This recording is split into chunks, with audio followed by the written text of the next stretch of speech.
Hi there folks. Right, we finished this assembly in step 5. Now we're moving to step 6. So we need the hot end, and also this set of rollers here.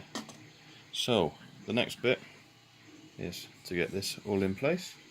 So we line it up here with the fan on this side, and we're just running it through the rollers. We run that all the way through, slide that down there. We now take the set of rollers, orientated with these 3 holes. This clearance hole is to allow this socket cap to sit flat. So we now have that in place, and now we want to just introduce these and put them through. So we're now on to step 7. So you can see we've got this assembly, and now what we need to do is introduce the belt. Now this bit can be a little bit of a pain. I'm not going to video the next bit, but we'll try and get this in. It can be a little bit tight, a little bit tricky to try and get it through the little holes, but that's the next step. Okay, so I said I wasn't going to show you how to do the belt, but because it's a little bit tricky, I think it's probably best to show. So you need to slide the belt under these 2 top rollers. It can be a little bit tricky, a little bit tight, but it will go through. Next job is to turn it up on its end. We want to make sure we've got a bit of slack of the belt here, and then we're pushing it down through here where the pulley is on the stepper motor.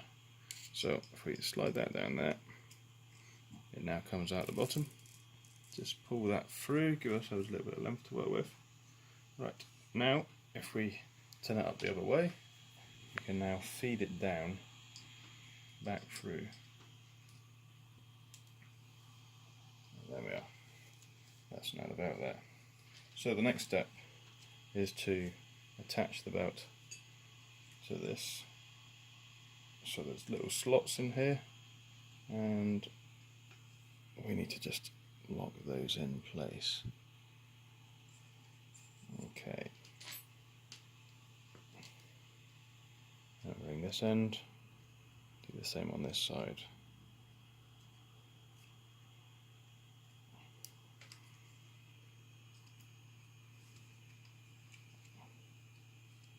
There we are. Right, that's it. Right, this is now on to step 8, and we have to put the tension assembly on. Again, we've got these slots here that we need to put into the rail. Right, okay, so we need to make sure that we hook in over the belt. So that's a little bit tricky. Don't force it because we don't want to crimp the belt at all. And right. Okay, so we changed our mind a little bit. What we'll do is actually slide it into the slots. The belt you see is off the side there. We've now pushed the tension assembly all the way in, and now we should be able to just pull the belt up over the flange. So just do this very gently and make sure that we don't crimp it. Okay, so the next job is now just to add a little bit of tension there. So we're just going to do this just with our fingers, and we'll just tighten it up.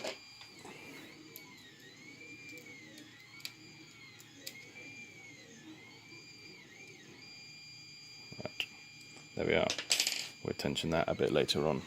Okay, now we're on to the next step, which would be step 9. Right, we're now into step 9, so we now need to put this assembly on top of these vertical, and also line up this lead screw here. Alright, so we need to just make sure that we line the rollers up first, and line up the lead screw, give it a few turns, and then over on this pulley, if we just literally push it down while we turn it, we should be able to just click it down. There we are. Right, so now we can push that down. That's the next bit. The thing we need to just be very, very careful of is when we're doing the assembly, these 2 little bolts here, make sure we don't over tighten these. These shouldn't be extremely tight, they just be nipped up and no more. Okay, now we're on to step 10. Okay, now we're on to step 10. Just taking this final extrusion, and with these bolts and these little plastic caps for the end caps on here. Right, this is now going to go on the top here like that, and that just helps give this frame the rigidity that it needs. Okay, right, so we didn't video me putting these bolts in. I'm sure I don't need to do that. This is now really nice and sturdy. Right, we're going to leave it there for now, and the next step will be 11.